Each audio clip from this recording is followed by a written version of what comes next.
நம்ம வந்து எண்ணெய் ஊற்றி உளுத்தம்பருப்பு கடலைப்பருப்பு போட்டு நல்லா ஃப்ரை பண்ணிக்கலாம். இப்போ கடலைப்பருப்பு இது போட்டாச்சு, உளுத்தம்பருப்பு போட்டாச்சு. இப்போ வெங்காயம் போட்டு அதையும் நல்லா வதக்கிக்கலாம். இந்த மாதிரி முருங்கைக்கீரை பசங்க சாப்பிடாத பசங்களுக்கு நம்ம இந்த மாதிரி செஞ்சு கொடுத்தோன்னா சூப்பராக சாப்பிடுவாங்க. முருங்கைக்கீரைன்ற மாதிரியே தெரியாது, அந்தளவுக்கு நல்லா இருக்குது இது. இப்போ வெங்காயம் வதங்கிடுச்சு. இப்போ நம்ம வந்து தக்காளி ஆட் பண்ணிக்கலாம். தக்காளி போட்டு அதையும் நல்லா வதக்கிக்கலாம்.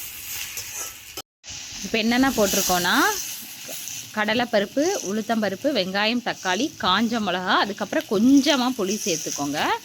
புளி அவ்வளோதான், கொஞ்சம் சால்ட்டு. இப்போ வெங்காயம் தக்காளிலாம் நல்லா வதங்கினதுக்கப்புறம் பார்த்திங்கன்னா கீரையை ஆட் பண்ணிக்கலாம். நேற்று ஒரு சிஸ்டர் வந்து சட்னி ரெசிபிஸ் கேட்டிருந்தாங்க, டெய்லி என்ன செய்யறதுனே தெரியலன்னு சொல்லிட்டு. சௌந்தர்யா சிஸ்டர் கேட்டிருந்தாங்க நேற்று, என்ன தான் சட்னி செய்கிறதுனே தெரியலன்னு சொல்லிட்டு. ஆமாங்க, அதுவே பெரிய டென்ஷன் தான், என்ன சட்னி செய்கிறதுன்னு தெரியலன்ட்டு. இப்போ கீரை இருக்கிறதுனால நம்ம நைட்டு யூஸ் பண்ண முடியாது, காலையில் தாராளமாக அந்த சட்னியை வச்சு நம்ம பசங்களுக்கு கொடுக்கலாம். பார்த்திங்கன்னா கீரை சட்னி ரெடி ஆகிட்டு.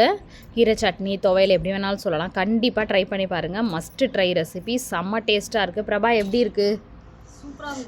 சூப்பராக இருந்துச்சுல்ல? அடிக்கடி செய்வேன், ஆனால் விறகுல செஞ்சது இன்னுமே அதான் செம்ம டேஸ்ட்டாக இருந்துச்சு ஃப்ரெண்ட்ஸ். கண்டிப்பாக ட்ரை பண்ணி பாருங்கள். ட்ரை பண்ணிவிட்டு எப்படி இருந்துச்சுன்னு எங்களுக்கு கமெண்ட் செக்ஷனில் சொல்லிவிடுங்க. அப்படியே நம்ம பக்கத்தில் உள்ள பெல் ஐக்கானை ப்ரெஸ் பண்ணிவிட்டு சப்ஸ்கிரைப் பண்ணிவிடுங்க. தேங்க்யூ.